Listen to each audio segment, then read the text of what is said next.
Good evening.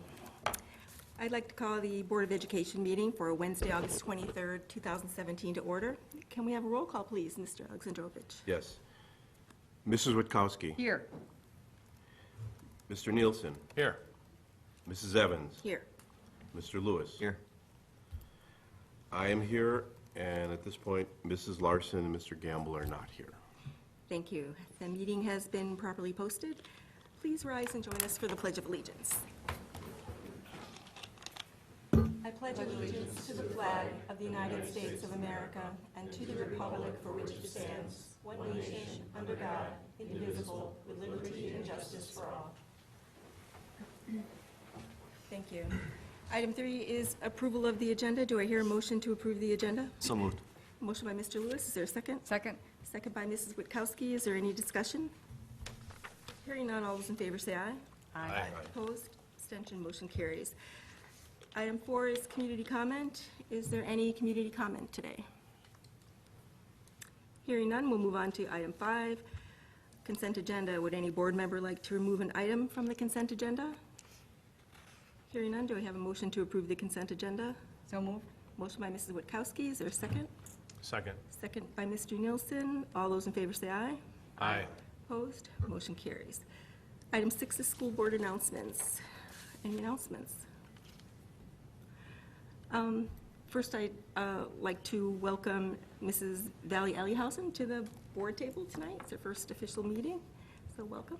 Thank you very much. You're welcome. I'd also like to announce to the board that Dr. Miller and I attended a FAPSU meeting on August 10th. FAPSU is Franklin Area Parents and Students United, and it was an interesting meeting. We had Substance Abuse and Mental Health Services Administration there, that's SAMHSA, and they were there speaking about culture as it pertains to coalitions. And then I just want to announce that FAPSU is changing their name to Volition. And then also, the WASB regional meeting for the board is October 17th. That's a Tuesday at 6 o'clock p.m. And right now, I know Mrs. Witkowski is going, I am going, Dr. Miller is going, and Megan needs to know if any other board members are going so she can register. So if you know if you're going to go, could you let her know as soon as possible? 6 p.m. 6 o'clock p.m. You can start at 5:30 to socialize. Any other announcements? And just for the record, Mr. Gamble is here at 5:32. Okay. And next is the school board calendar. We have annual meeting of the electors on today, Wednesday, August 23rd at 6 o'clock p.m. or as soon thereafter as possible. The regular board meeting, a regular board meeting on Wednesday, September 13th, 2017 at 6 o'clock p.m. A regular board meeting on Wednesday, September 27th at 6 o'clock p.m., although that's an item for discussion today due to the fact that the homecoming parade and pep rally are also scheduled for Wednesday, September 27th. I wanted to ask the board if they would like to move our meeting that week to another day. That's why I asked you to bring your calendars today. In the same week? In the same week. It needs to be in the same week. So we need to consider Monday, Tuesday, or Thursday. I think moving it from that day would be appropriate if we can get everyone. And, I mean, it'd be great to have the whole board here, of course, because we'll have policy to discuss, we'll have Administrator evaluation. possibly a vote on that, so that would be important. So it's a good idea to have the whole board here if possible. Tuesday or Thursday are okay with me. Monday or Tuesday are the only days that work. I'm good any day. Monday or Thursday? No, Tuesday. Okay, I can do Monday. Did you say Monday? I can do Monday. You said Monday, Tuesday. I can I'll do be Monday. flexible. I can do Monday. I can do Monday. Okay. As far as the directors, Monday's fine. Okay, so then we'll move it, Oh, wait, I just looked at, no, I can't do Monday, sorry. After Monday- further review, Monday or Tuesday? right, Thursday. Okay, well, Oh, wait, that's not good. no, it wasn't good for the majority of the board, so is nothing you can change that's more personal? Book club. Well, I think you can change book club possibly, hopefully. I'm not sure what the book is, I'll check. All right, I'll make it work. Which day was that? Monday? Otherwise, it's finance committee, so I can give that up. Well, Monday seems to be, which was better, Monday or Tuesday? Okay, Monday, fine. Monday, the 25th? Yes. Okay, so we'll move the meeting to Monday, the 25th. Hopefully, Mrs. Larson can attend, but looks like that's where we are right now, so. Megan, if you could change that on the calendar, I'd appreciate it. Thank you. Okay, school board liaison reports, item 8. Do we have any of those tonight? Well, I did meet with Brad from the rec department, and it was just a pop-in visit at the high school. They're renovating his office space. I saw the pool without water. It's very big. Also, there was some new space also for the athletics in terms of their, treating injuries, which was very nice. And I learned that he'll probably be coming to us soon, or in the fall, and then also in spring, to talk about his programming and the numbers and needs and things of that sort. So, and I also did meet with Sarah as the Ben Franklin as my liaison school. And I have to say, when I walked in her office, it was almost like walking inside her head because she had all these notes around. She's got lots of ideas.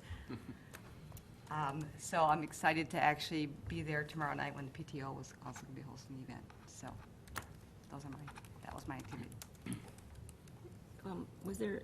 Did Mr. Anderson have an idea of when You want to come? the pool would be Oh, open? It's Yeah. going to be, they're going to have swim practice. They're expecting to have swim practice when school starts. So, Oh, is that official or not? You don't know, Ms. well, Mr. it Mills, or- always depends upon, if the cement's going to be dry or not, but Yeah.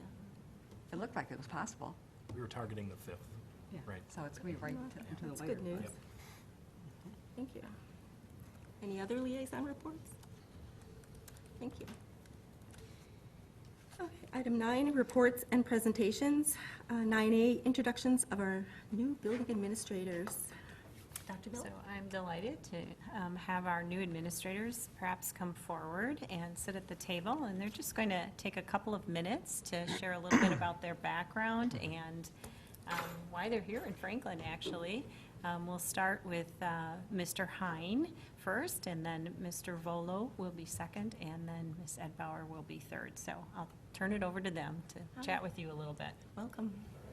I guess I'll get started. My name is Jordan Hine. I was recently brought on as the new associate principal at Franklin High School. Prior to my opportunity here, I served as the principal at Franklin School, the 4K383 building, your neighbor to the south.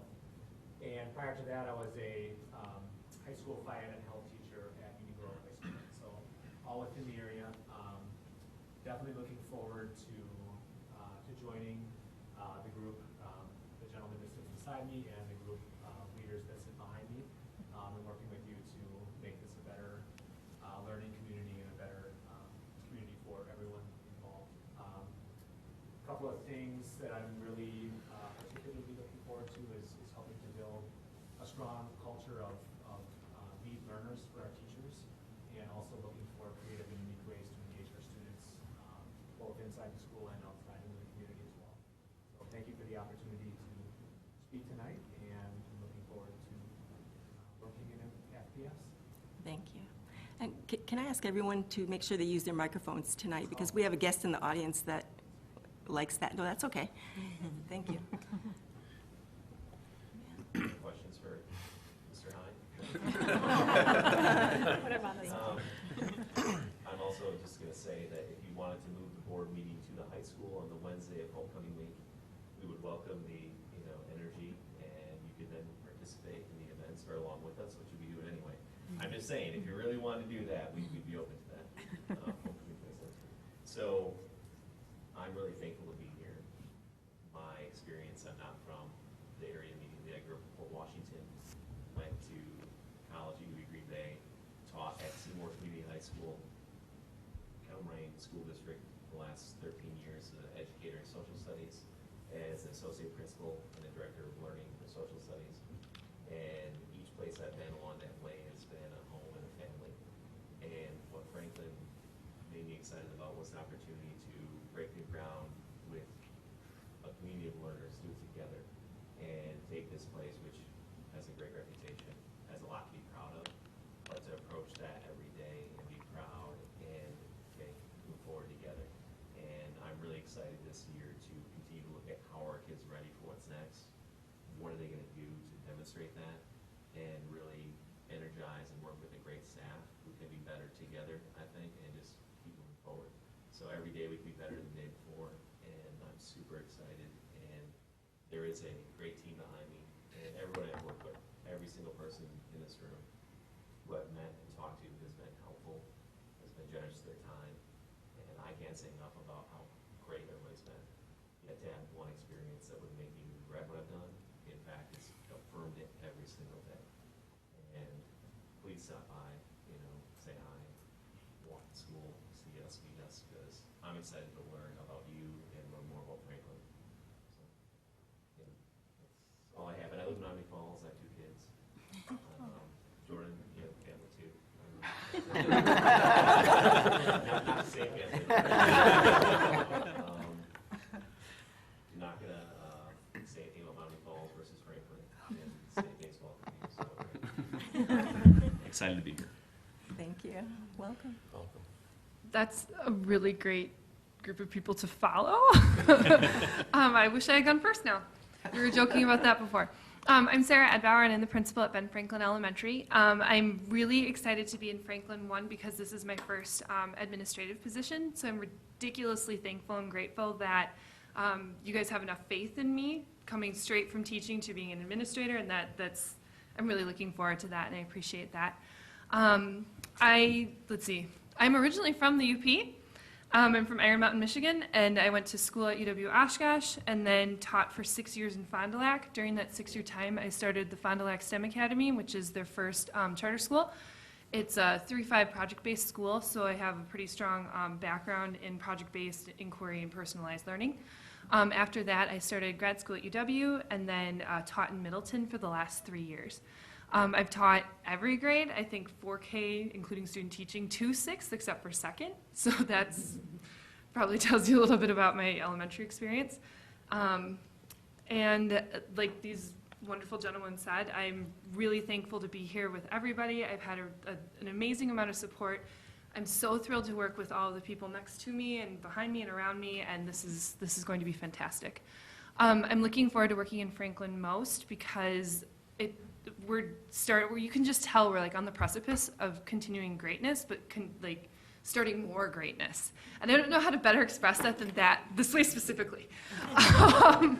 So I'm really, really looking forward to engaging with the community, building what we already have, and really making this absolutely the best school district in the state. There's no reason we can't be. So like they've said, please come visit. Small children are amazing, and kindergartners will give you all the love in the world, and 6th graders might too. So, thank you guys. I do want to say that yesterday at the Monday at new teacher orientation, I'm losing track of days. It was Tuesday. Was it Tuesday? Yeah, All right. yesterday. Okay. That's yesterday. Wow. Nodding. Mr. Lewis and Mrs. Witkowski and myself, we were able to attend that, and all of the administrators told stories of how they were breaking ground in some way, and you all had great stories, and you're all enthusiastic, and it was really nice to hear your stories for you three and from all of you, so thank you for that. So welcome to you, and we're looking forward to a great year. Yeah. Thank you, guys. Thank you. Thank you. Thanks.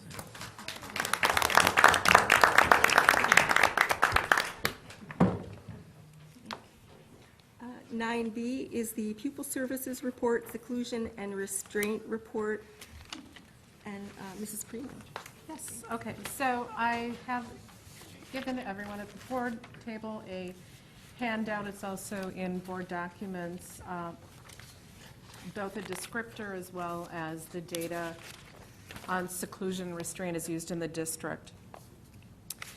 The schools collect the data throughout the school year and report to my office every instance of seclusion and restraint.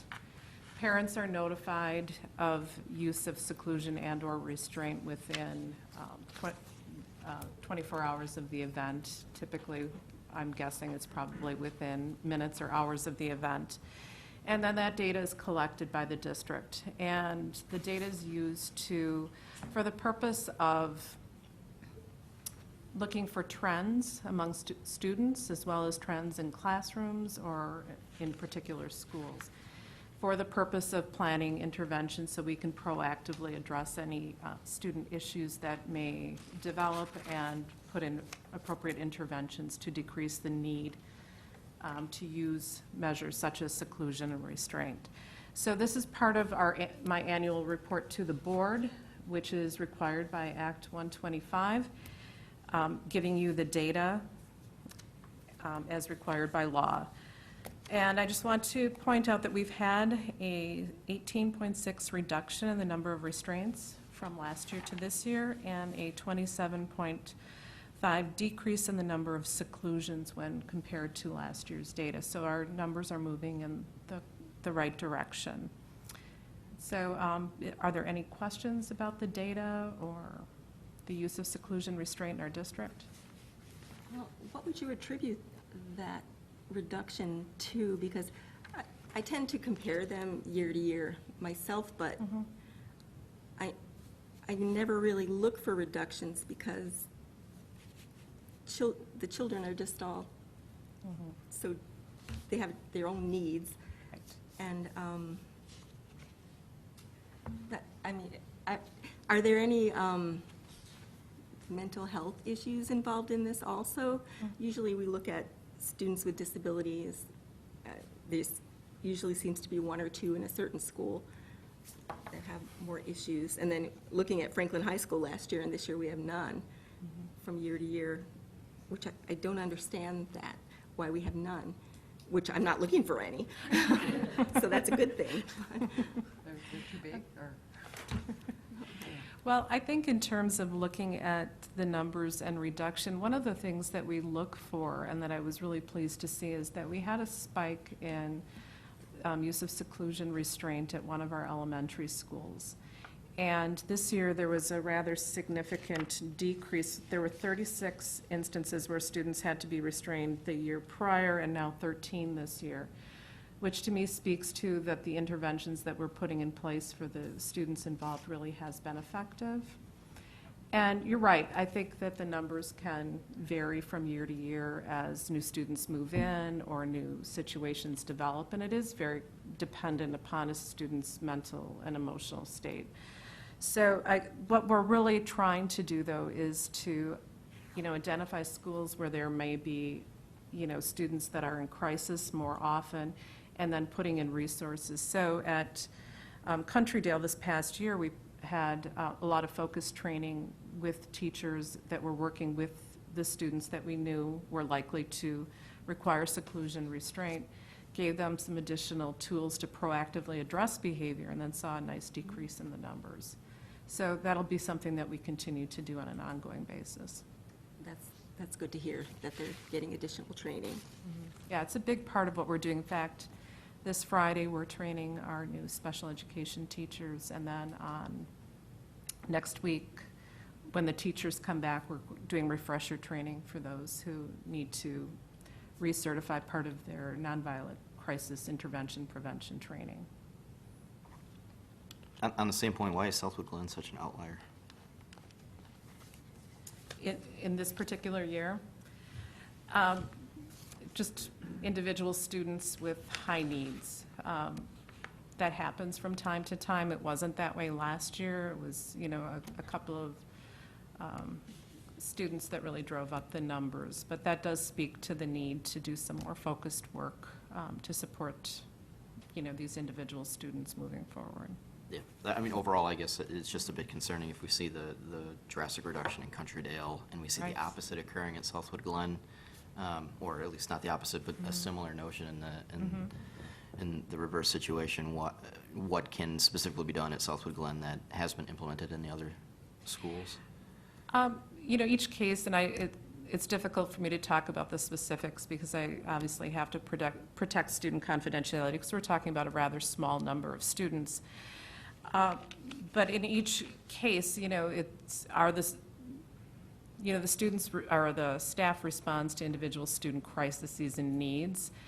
And then we assess whether it's a training issue for staff. Do we have new people that maybe haven't been well-trained, or is this a student issue that we're just trying to manage? And so those kind of numbers will bubble up from time to time, and then I assess whether we need to add additional training to support that, or if we just have to help a student work through a cycle of improved behavior and better mental health. Thanks. Any other questions? Is there any value in putting totals on here to look at overall across the district, or? I can give you the totals. I added them. Certainly, we could add that to our form, so. Everybody add them too, so. All right, 83 and 71.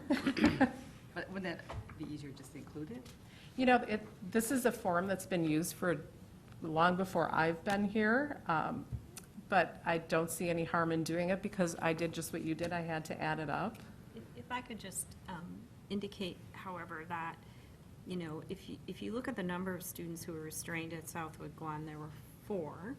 And the year prior, there were 5. So there were actually 1 less student who required restraint. But for whatever reason, there was a child or 2 that required multiple restraints or frequently needed to be restrained. So it's a very individual situation. So to look at a total, it doesn't really paint the picture of what's happening. There perhaps, and probably was, an individual child who had greater needs and needed to be restrained frequently this year. And I just want to make sure the board is clear that the number of students restrained is the important number here, and the number of actual restraints is very personal to those children and their needs.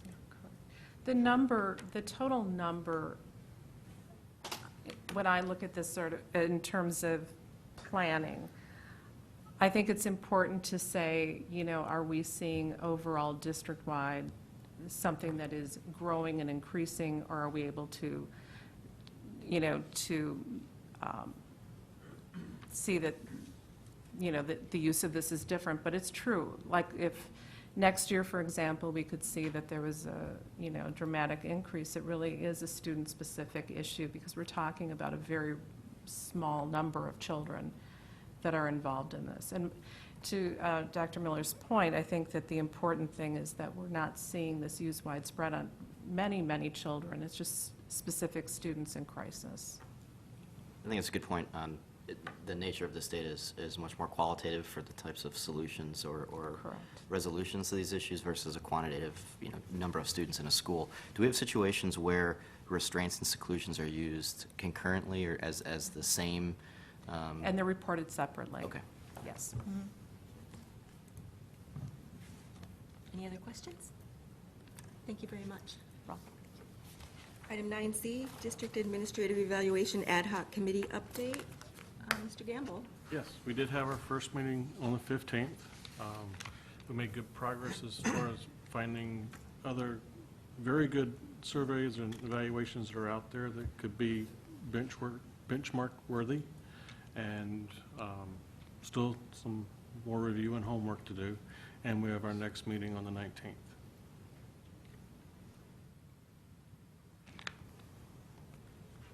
Do you have anything to add? I think we're on track, and we'll have a very good tool. Okay, thank you. And 9D, the Forest Park Construction Project Update. Mr. Milzer. Our architects and engineers have been working diligently with the city and the DNR to give them all the information they needed, and this afternoon, we found out that the DNR had granted approval and sent that over to the city. So we'll be going over there to secure our permits so that we can start to move dirt. Probably the first thing we'll see over here is putting in the temporary sidewalk for students that will be just off of the drive in the parking area. And that will begin this week. And then hopefully we'll move quickly after that, but we were really happy to get the approval that we did.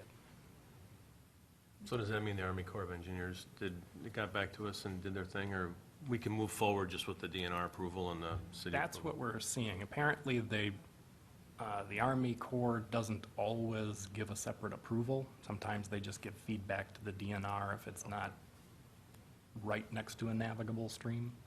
So we're going on that assumption right now because they've never gotten back to us or the architects or the engineers since we sent in all the information. But they did get back to the DNR. So we're assuming that approval is the one we need to get started. Excellent. People are gonna love to see dirt start to move, Yes. So are we. self-included. Any other questions? Thank you. And item 9E, the treasurer's report, is available in the board docs library. Item 10, future agenda items, we have a summer school report, September 13th, and a gifted and talented update, September 13th. Item 11 is the school board meeting debriefing. Do we have any comments? Just, it's nice to see. Welcome to the yeah, administrators. Nice to see all the administrators here. Thank you. And item 12, do I hear a motion to adjourn? So move. Motion by Mr. Nielsen, is there a Second. second? Second by Mrs. Witkowski. All those in favor say aye. Aye. Opposed? Motion carries. We are adjourned at 5:56 PM.